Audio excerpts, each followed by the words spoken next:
ലോക്സഭാ തെരഞ്ഞെടുപ്പിൽ കേരളത്തിലെ ആദ്യ സ്ഥാനാർത്ഥി പ്രഖ്യാപനം നടത്തി Kerala Congress M. Sitting M P Thomas Chazhikadan കോട്ടയത്ത് LDF സ്ഥാനാർത്ഥിയാകും. പാർട്ടി ഒറ്റക്കെട്ടായി തീരുമാനമെടുത്തുവെന്ന് ജോസ് കെ മാണി അറിയിച്ചു. ഇത്തവണയും വൻ ഭൂരിപക്ഷത്തിൽ ജയിക്കുമെന്ന് തോമസ് ചാഴികാടൻ 24നോട് പറഞ്ഞു.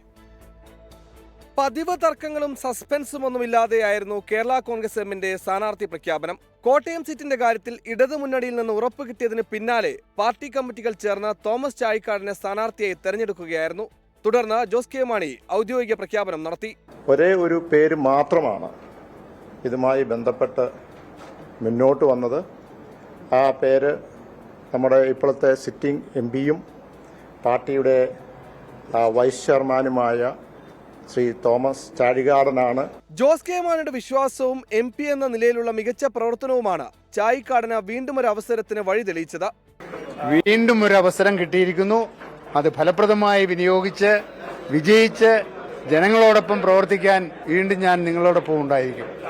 1991 നിയമസഭാ തെരഞ്ഞെടുപ്പിൽ സ്ഥാനാർത്ഥിയായിരുന്ന സഹോദരന്റെ അപ്രതീക്ഷിത മരണത്തെ തുടർന്നാണ് ബാങ്കിംഗ് രംഗത്ത് നിന്ന് രാഷ്ട്രീയത്തിലേക്ക് ചാഴികാടൻ ഇറങ്ങുന്നത്.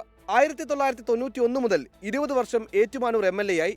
2011-ലും 2016-ലും തോറ്റെങ്കിലും 2019-ൽ അപ്രതീക്ഷിതമായി പാർലമെന്റ് സീറ്റ് കിട്ടിയ ചാഴികാടൻ 1 ലക്ഷത്തിലേറെ വോട്ടിന്റെ ഭൂരിപക്ഷത്തിലാണ് വിജയിച്ചത്. 24 കോട്ടയം.